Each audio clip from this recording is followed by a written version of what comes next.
आपल्या जगण्याला अर्थ देणारे सुंदर मराठी सुविचार. वेळेची वाट बघाल तर जीवन कमी पडेल. नेहमी जबाबदारी घेणाराच दुःखात असतो आणि जे जबाबदारी घेतात ते कधीच हारत नाहीत. एकतर ते जिंकतात किंवा शिकतात.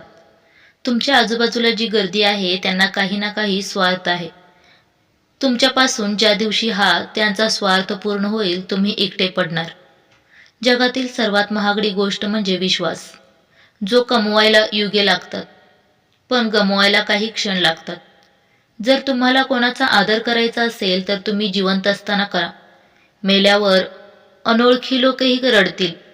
मागायला नाही, कमवायला शिका. मग तो मान असो व संपत्ती. जर तुम्हाला कोणी मागत असेल तर देऊन टाका, कारण देवाने तुम्हाला देणाऱ्यांमध्ये ठेवले आहे, मागणाऱ्यांमध्ये नाही. जर तुम्ही गरीब राहणार तर कोणी लक्ष देणार नाही. मेहनत केली तर सगळे हसतील आणि यशस्वी व्हाल तर सगळे जळतील. तुम्ही कोणासाठी तुमचे अस्तित्व पणाला लावा, तो तुमचा तो पर्यंत आहे जोपर्यंत तुम्ही त्याचा उपयोगाचे आहात. ज्या दिवशी तुम्ही त्याच्या कामाचे नसाल किंवा काहीतरी चुकीचे कराल त्या दिवशी तो तुमच्या सर्व चांगल्या गोष्टी विसरून तुम्हाला तुमची लायकी दाखवणार. ज्यांच्याजवळ तुमच्यासाठी वेळ नाही त्याला कधीही त्रास देऊ नका, कारण तो त्याच्या दुनियेत व्यस्त आहे.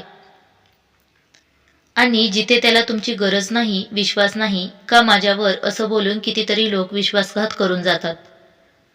समजदार माणसांचं मन काम करते आणि बिनडोक माणसांची जीभ.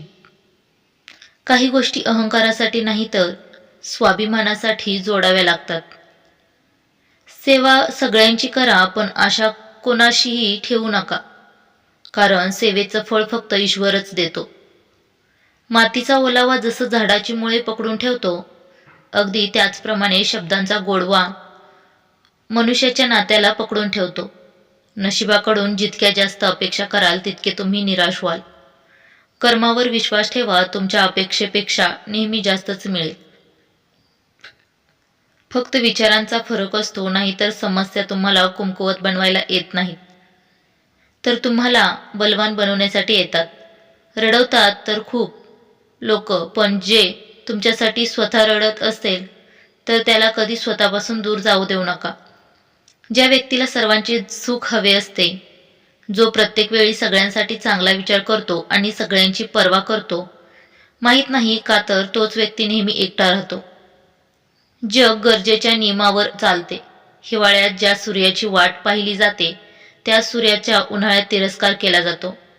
त्यामुळे जेव्हा तुमची गरज असेल तेव्हा तुमची किंमत असेल. ज्या दिवशी तुम्ही स्वतःच्या हास्याने धनी व्हाल त्या दिवशी तुम्हाला कोणीही रडवू शकणार नाही. ज्याच्या चेहऱ्यावर तुम्ही हसू आणू शकत नाही त्याच्या डोळ्यात पाणी आणायचा तुम्हाला अधिकार नाही. आज जे आपण आहोत ते आपल्या विचारांमुळे आहात. त्यामुळे एक लक्षात ठेवा की तुम्ही विचार काय करता आणि कोणासोबत राहता यावरतीही अवलंबून आहे. तर मित्रांनो, हा व्हिडिओ तुम्हाला कसा वाटला कमेंट करून नक्की कळवा. आणि आपल्या मराठी कथा या यूट्यूब चॅनलला लाईक, शेअर आणि सबस्क्राईब करायला विसरू नका. श्री स्वामी समर्थ. जय जय स्वामी समर्थ.